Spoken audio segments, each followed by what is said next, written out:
Good day mo pa nga gabi adingan kita PKS building di haluntad paloleti ha di Bollywood Nails and Spa. Mapamassage ngayon kita adi to di ha third floor. So adi na kami di third floor. Wow! Paupay didi kay mahamot nganihin maupay ambience. Nag-fill up na kami. Ngayon nagpa-reserve kami ni kay para sigurado nga may nga daan kami kayon pagka di namo nanuna nga adlaw nakapuli book na talagera. So adi pera lang kapag hulat pera ka minutos nag-andam na aw nagbalyo na kami han chinilas kay maguhugasan tiil ngan maguhugasan kamot kay ready na kami kumadto masalang nga di.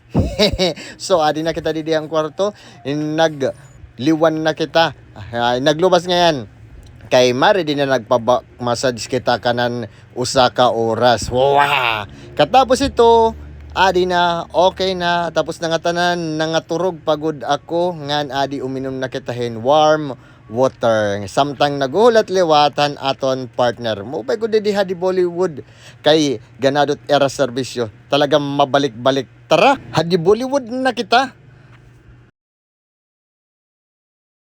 Good day, good morning. Nagpapasalamat ako may dako buutan ngan mahusay ngan maintindihon nga padis ngan madiretso kita yan na didi ha kauswagan. So adi pumalitan kita malunggay pandesal ngan madiretso na kita diretso na daliin na adi na kita kampitek kahuman palang patron nga nakaabot na kita didin aton baga payag-payag ngan ginabat naton ngan gintapuan matugnaway nga aga didi ha kauswagan. So adi magkakapi kita may damang kita didi mga stock nga kape gihapon ngan pamahawon pwede na ini.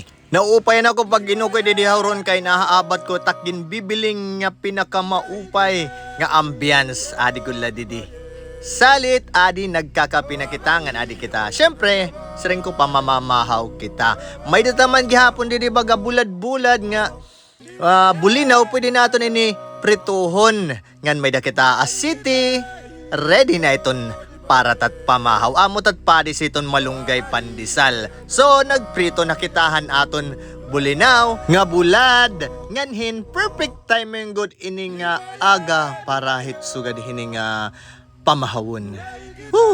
Kara sa lahit buhi samtang buhi pa amo ni amo na inihiya amo na gimbibiling salit siring ko pa pamahaw kita ha samtang may ginpapamahaw pa.